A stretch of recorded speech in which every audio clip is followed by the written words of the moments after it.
Alhamdulillahirabbil alamin wassalatu wassalamu ala asyrofil mursalin sayyidina maulana Muhammadin wa ala alihi washabihi asma'in amma ba'du. Saya akan ngaji kira-kira kurang lebih seperempat jam karena saya juga punya wadifah di sini. Saya akan ngaji tentang betapa mudahnya berbuat baik dan betapa mudahnya bersosialisasi yang jadi kebutuhan sosial masyarakat. Kemudian di saat yang sama sebagai kebaikan menurut Islam. Ini saya baca kitab yang sangat otoritatif, yaitu kitab Sahih Muslim, di mana kita tahu dalam Islam pegangan ahli sunnah wal jamaah juga pegangan ulama seluruh dunia adalah Al-Kutubus Sittah, kitab 6 diantaranya yang hadis Bukhari Muslim. Di sini ketika Nabi ditanya tentang beberapa kebaikan, yaitu dari pertanyaan ayul a'mali afdol, amal apa yang terbaik, diantaranya Nabi menyebut sekian: iman billah, iman kepada Allah Ta'ala. Kemudian ini yang penting dilakukan semua pemimpin, oleh bupati, oleh wakil bupati, oleh seluruh pemimpin, baik struktural maupun kultural, maupun pemimpin kecil, yaitu di keluarga. Yaitu Nabi ngendikan di antara misi Islam adalah memperdekakan budak. Kemudian ada yang lagi tanya lagi, fa'illam af'al. Lalu dari sekian kebaikan yang butuh biaya itu saya tidak mampu melakukan ya Rasulullah. Kalau nyumbang masjid saya tidak mampu. Kalau berbuat bikin fasilitas umum saya tidak mampu. Ada yang sekian pertanyaan dari sahabat, kalau misalnya kebaikan yang butuh biaya kami tidak mampu. Termasuk di sini disebutkan kemampuan berhaji, kemampuan zakat, kemampuan sedekah. Kalau semua itu kami tidak mampu ya Rasulullah. Kata Nabi, tu'inu soni'an aw tasna'u li akhirat. Ini di Sahih Muslim di bab iman dengan judul Babu Bayani Kaunil Iman Billah Afdalal A'mal.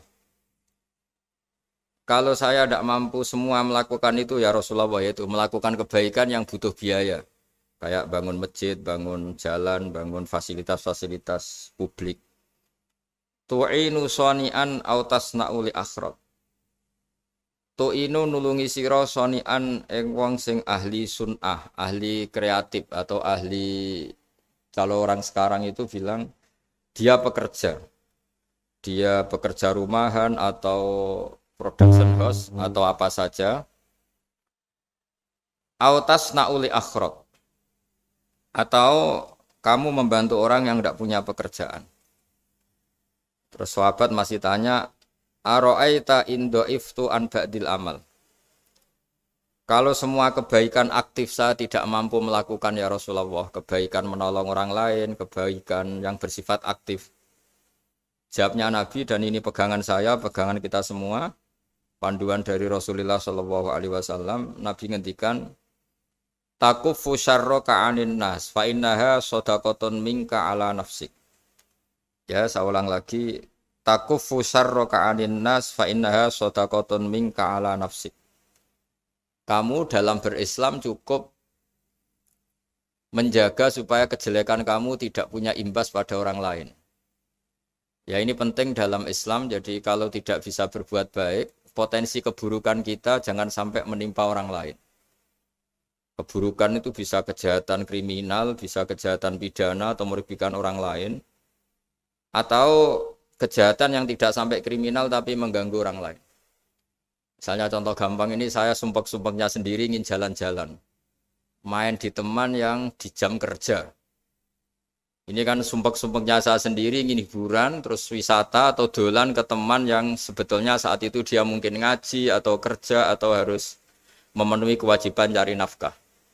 Gara-gara nemuin saya, akhirnya dia dikomplain sama majikannya, atau gara-gara nemuin saya, dia akhirnya tidak ngaji sama santrinya, atau gara-gara nemuin saya, dia terganggu aktivitasnya, itu juga tidak boleh. Karena berarti keburukan kita punya akibat pada orang lain. Jadi kaidah dalam Islam itu kalau tidak berbuat baik, potensi keburukan kita ini jangan sampai menimpa orang lain. Sehingga di sini Islam menyarankan uzlah. Uzlah itu nyepi. Jadi misalnya kita baru penat, baru bawaannya itu emosi, baru gak suka kumpul orang, itu ya sebaiknya jangan jalan-jalan. Karena di antara kebaikan Islam itu tabassum, senyum. Atau talqatu wajhin, ceria. Tapi karena kita mungkin jatuh kredit, jatuh hutang, atau punya masalah keluarga, sehingga bawaan kita itu emosi. Nah, dalam seperti ini sebaiknya uzlah, menutup diri. Sehingga kata Rasulullah SAW dalam zaman akhir di antara kebaikan itu kamu meninggalkan manusia aktivitasnya, kemudian watadaun nas min syarrik, kamu meninggalkan manusia supaya enggak kena keburukan kamu. Jadi ada momen, ada saat di mana kita mungkin kalau ketemu orang itu bawaannya ingin sengak, ingin ngomong yang enggak enak, atau kita baru penat, itu sebaiknya uzlah saja, mengurung diri di kamar atau isolasi sendiri. Karena bawaannya baru emosi.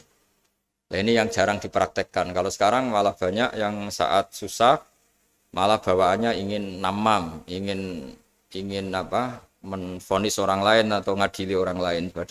Padahal pesannya Nabi, kalau semua kebaikan aktif tidak bisa kamu lakukan itu takuffu syarra ka'anin nas fa innaha shadaqatun minka ala nafsik. Sehingga keburukan kita, ya saya ulang lagi, keburukan kita yang ingin emosi, ingin apa itu tidak punya akibat orang lain. Di sini kearifannya Rasulullah SAW, beliau masyhur ngendikan layak dilqadi wa ghadban. Jangan sampai seorang hakim bikin keputusan ketika emosi, karena bawaannya orang emosi itu pasti enggak terkontrol intelektualnya, enggak terkontrol nuraninya, enggak terkontrol semua sifat baiknya. Itu kalau punya keputusan bahaya sekali. Sehingga Nabi dari awal ngendikan layak dilqadi wa ghadban. Orang yang sedang emosi tinggi jangan bikin keputusan penting. Kemudian oleh ulama diteruskan juga jangan bikin keputusan penting orang yang sangat lapar, atau yang sangat kenyang, atau yang sangat ngantuk, atau yang super sibuk. Jadi hal-hal yang potensi buruk dalam mengambil keputusan itu harus ditinggalkan. Sehingga misalnya bupati atau wakil bupati kalau sedang tidak nyaman dengan suasana apa, nggak boleh rapat kemudian memutuskan keputusan penting. Begitu juga kiai dan semuanya. Nah ini yang supaya otoritatif. Kenapa saya bawa kitab itu logikanya jelas ya. Kita sebagai dai, sebagai ustadz, atau sebagai mubalek, atau sebagai siapa saja, yang ingin kita wariskan ke umat Rasulullah adalah dawuh-dawuhnya Nabi. Dan kalau kita ngaji tidak pakai kitab, itu sebenarnya umat kita jejali dengan pikiran kita, dengan ide kita.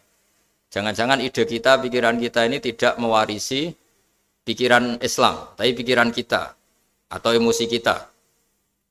Tapi kalau kita baca kitab, artinya umat ini berhak mendapat apa yang diteladankan dan disabdakan oleh Rasulullah SAW. Tapi kalau kita, itu pasti inginnya itu kita. Misalnya kita Bupati Banyuwangi, mungkin kita akan cerita Banyuwangi dengan asik. Tapi bagi daerah lain, apa urgensinya bagi saya? Begitu juga kalau kita kiai, mungkin kita akan cerita fadhilnya kiai. Tapi bagi orang lain yang keutamaannya jadi pekerja, jadi satpam, jadi guru, jadi pegawai negeri yang adil. Sehingga subjektivitas kita ini akan tinggi. Tapi kalau kita sebagai kiai baca hadis, maka umat ini mendapatkan panduan dari Rasulullah SAW.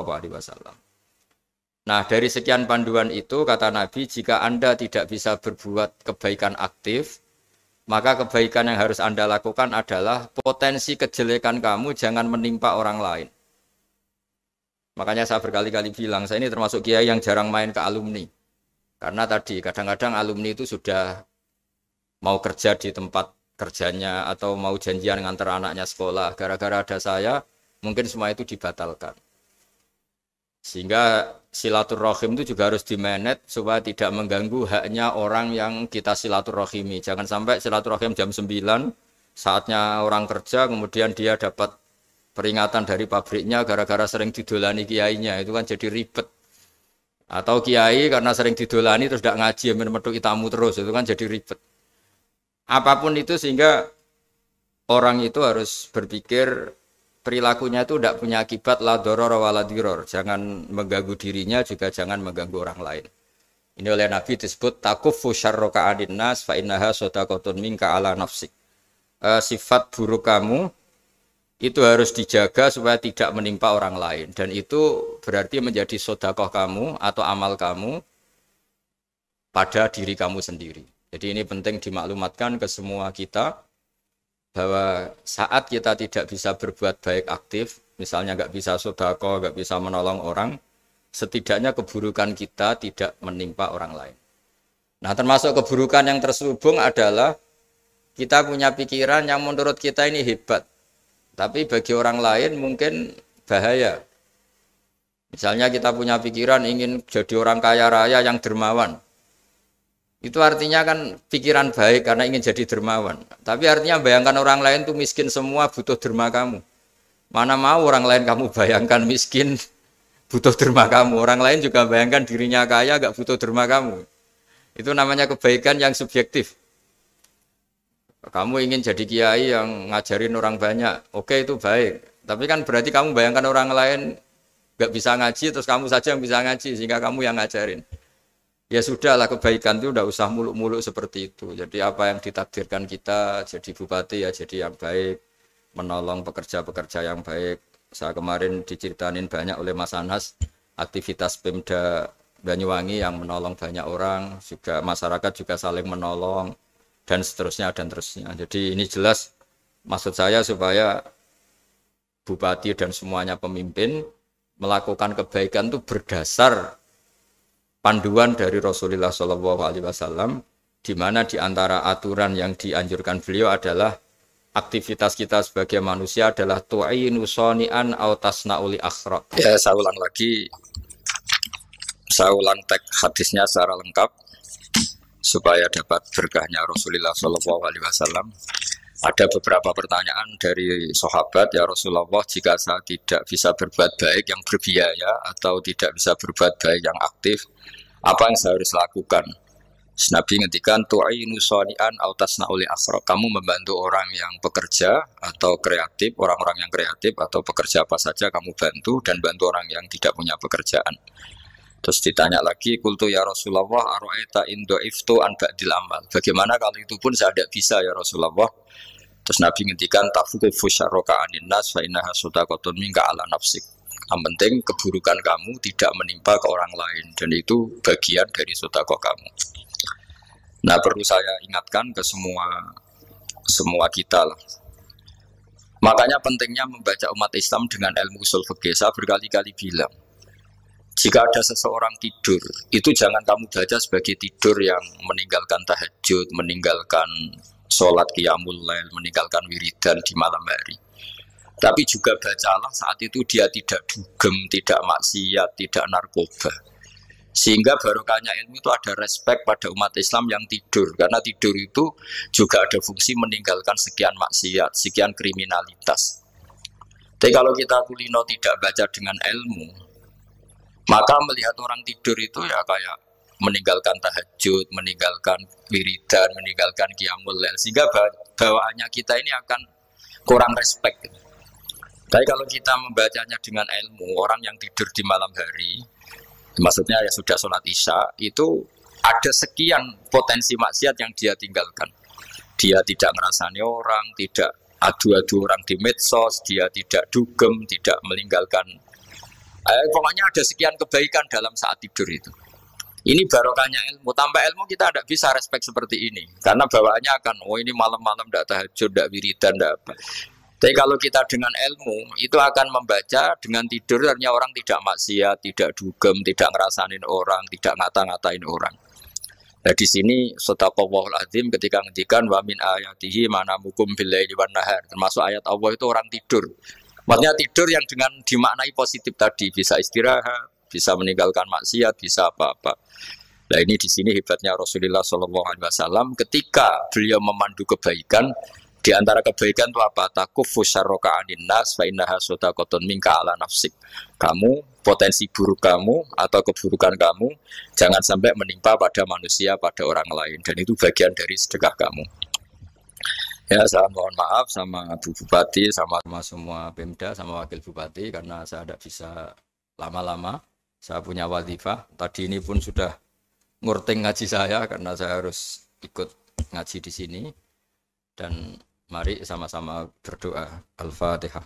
A'udzubillahi minasyaitonir rajim. Bismillahirrahmanirrahim. Alhamdulillahirabbil alamin arrahmanir rahim maliki yaumiddin iyyaka na'budu wa nasta'in ihdinas mustaqim shiratal ladzina an'amta 'alaihim ghairil maghdubi 'alaihim waladdallin. Bismillahirrahmanirrahim. Nahmaduka ya ghafur ya syakur ya walil hamid. Wa shalli wa sallim ala sayyidina maulana Muhammad sallallahu alaihi wasallam asma'in. Allahumma ij'alna aminin mutmainin alladzina la khaufun 'alaihim wa la hum yahzanun. Waj'al mustama'ana hadha ya Allah mustama'an mubarakan ya Allah ya Allah. Allah barik fi mustama'atina wa fi firaqina wa fi uslatina wa fi mu'akhatina. Mu'akhatan fika laka wa fika mu'akhatan ya Allah yuzkaru fiha ismukal azim. Allahumma ya Allah illam akun ya Allah ahlan an ablugha rahmataka ya Allah. Farahmatuka ahlun an tablughana. Allahumma ya Allah illam nakun ya Allah ahlan an nablugha rahmataka. Farahmatuka ahlun an tablughana jami'an. Rahmatuka ya wa awsa'u wa awsa' ya Allah. Allahumma ya wa maghfiratuka awsa'u min dhunubina wa rahmatuka arja indana min amalina. Allahumma ya wa maghfiratuka awsa'u min dhunubina wa rahmatuka arja indana min amalina. Allahumma ya wa maghfiratuka awsa'u min dhunubina wa rahmatuka arja indana min amalina. Rabbana zalamna anfusana wa illam taghfir lana wa tarhamna lanakunanna minal khasirin. Rabbi ighfir li wa liwalidayya liman dakhala baytiya mu'mina wa lil mu'minina. Rabbi ighfir li wa liwalidayya liman dakhala baytiya mu'mina wa lil mu'minina wal mu'minat. Rabbana atina fid dunya hasanah wa fil akhirati hasanah wa qina adzabannar. Sallallahu alaihi sayyidina Muhammad sallallahu alaihi wasallam. Subhana rabbika rabbil izzati amma yasifun wa salamun alal mursalin walhamdulillahi rabbil alamin. Sirrul Fatihah. Bismillahirrahmanirrahim. Alhamdulillahi rabbil alamin. Ar-Rahmanir Rahim. Maliki yaumiddin. Ya na'budu wa nasta'in ihdinas siratal mustaqim. Shiratal ladzina an'amta 'alaihim ghairil maghdubi 'alaihim waladdallin. Assalamualaikum warahmatullahi wabarakatuh.